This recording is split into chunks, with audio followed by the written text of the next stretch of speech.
Hi, ഷാനവാസിന് big boss ഒരു secret task കൊടുക്കുന്നു. ആ ടാസ്കിൽ അനീഷിനെ ഉൾപ്പെടുത്തിയില്ല. അതായത് അനീഷിന്റെ ബെസ്റ്റ് ഫ്രണ്ടാണ് ഷാനവാസ് എന്നാണല്ലോ പുറത്ത് പറയുന്നത്.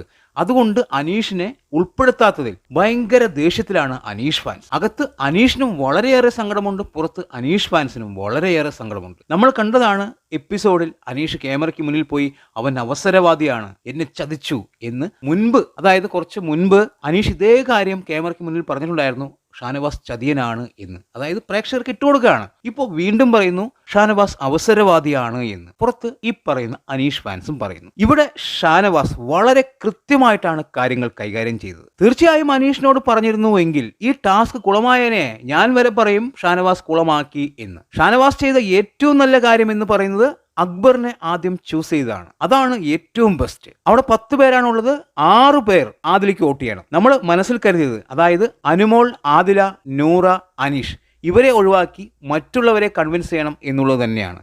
അത് കൃത്യമായി ഷാനവാസ് ചെയ്തു. അതാണ് ഷാനവാസിന്റെ വിജയം. ഇവിടെ അനീഷിനെ ഒഴിവാക്കിയത് പല ആൾക്കാർക്കും ഇഷ്ടപ്പെട്ടിട്ടില്ല. തീർച്ചയായും അനീഷിനെ ഒഴിവാക്കിയത് വളരെ നല്ല കാര്യമാണ്. അനീഷ് ഇത്രയും കാലം ബിഗ് ബോസ് വീട്ടിൽ എന്താണ് ചെയ്തുകൊണ്ടിരിക്കുന്നത്? ഫ്രണ്ടാണ്, എന്റെ നല്ല സുഹൃത്താണ് എന്ന് പറയും, പക്ഷെ ചെയ്യുന്നതോ? ഒന്ന് ചിന്തിച്ചു നോക്കും. ആദില നൂറ ഇഷ്യൂ ഉണ്ടായ സമയത്ത് ഷാനവാസ് അനീഷിനോട് എല്ലാ കാര്യങ്ങളും തുറന്നു പറഞ്ഞു. അനീഷ് എന്താണ് ചെയ്തത്? ഷാനവാസിന് പിന്നിൽ നിന്ന് കുത്തി. ഈ ചതിയനെ പിന്നെയും ഷാനവാസ് വിശ്വസിക്കേണ്ട കാര്യമുണ്ടോ? ഇല്ല. അതുപോലെ തന്നെ ഇവിടെ ഒരു സീക്രട്ട് ടാസ്ക് ഉണ്ട് എന്ന്, അതായത് ആരിന്റെ സീക്രട്ട് ടാസ്ക്? അത് ഷാനവാസ് മനസ്സിലാക്കിയതിനു ശേഷം അനീഷിനോട് പറയുന്നുണ്ട് ഇവിടെ ഒരു സീക്രട്ട് ടാസ്ക് ഉണ്ട് എന്ന് ഷാനവാസ് പറയുന്നുണ്ട്. അപ്പൊ അനീഷ് എന്താണ് പറഞ്ഞത്? ഷാനവാസിന്റെ കാര്യം നോക്ക് എന്ന് പറഞ്ഞ് നടന്ന ആളാണ്. അപ്പോ ഈ വ്യക്തിയോട് എങ്ങനെ ഷാനവാസ് ഇങ്ങനെ ഒരു സീക്രട്ട് ടാസ്കിന്റെ കാര്യം പറയും? ഷാനവാസ് അവിടെ ബുദ്ധിപരമായി കാര്യങ്ങൾ നീക്കി എന്നുള്ളതാണ്. ഇത് അനീഷ് ഉപയോഗിക്കുകയാണ്. അനീഷ് ഈ കാര്യം കൊണ്ട് ഷാനവാസ് ചതിയനാണ് എന്ന് വരുത്തി തീർക്കാൻ ശ്രമിക്കുകയാണ്. ഇപ്പോൾ ക്യാമറയ്ക്ക് മുന്നിൽ പോയിട്ടും അതുപോലെ തന്നെ മറ്റു പലരോടും പറയുന്ന കാര്യം ഇതാണ്, ഷാനവാസ് ചതിയനാണ് എന്നുള്ളൊരു കാര്യം. ഷാനവാസിനോട് പറയുന്നു നമ്മൾ തമ്മിലുള്ള ഫ്രണ്ട്ഷിപ്പ് ഇനിയില്ല എന്ന്. ഇയാളല്ലേ മുൻപ് ഫ്രണ്ട്ഷിപ്പ് ഇല്ല എന്ന് പറഞ്ഞു പോയത്? പിന്നെയും ഫ്രണ്ട്ഷിപ്പ് ഇല്ല എന്ന് പറയേണ്ട കാര്യമുണ്ടോ?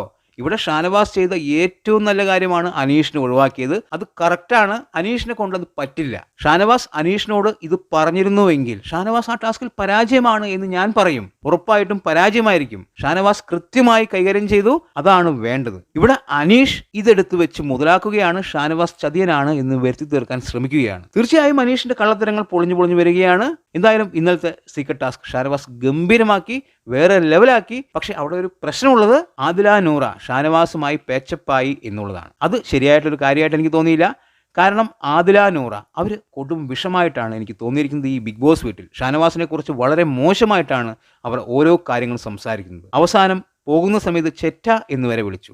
ഷാനവാസ് അത് മനസ്സിലാക്കി മുന്നോട്ട് പോയാൽ ഷാനവാസിന് കൊള്ളാം, അല്ലെങ്കിൽ വീണ്ടും പഴയ ഒരു അവസ്ഥയിലേക്ക് വന്നേക്കാം. എന്തായാലും കാത്തിരുന്ന് കാണാം. എന്താണ് നിങ്ങളുടെ അഭിപ്രായം എന്ന് കമന്റ് ബോക്സിൽ കമന്റ് ചെയ്യുക. വീഡിയോ ഇഷ്ടമായാൽ ചാനൽ ഒന്ന് സബ് ചെയ്യുക. പുതിയൊരു വീഡിയോയുമായി കാണുന്നവരെ ബൈ.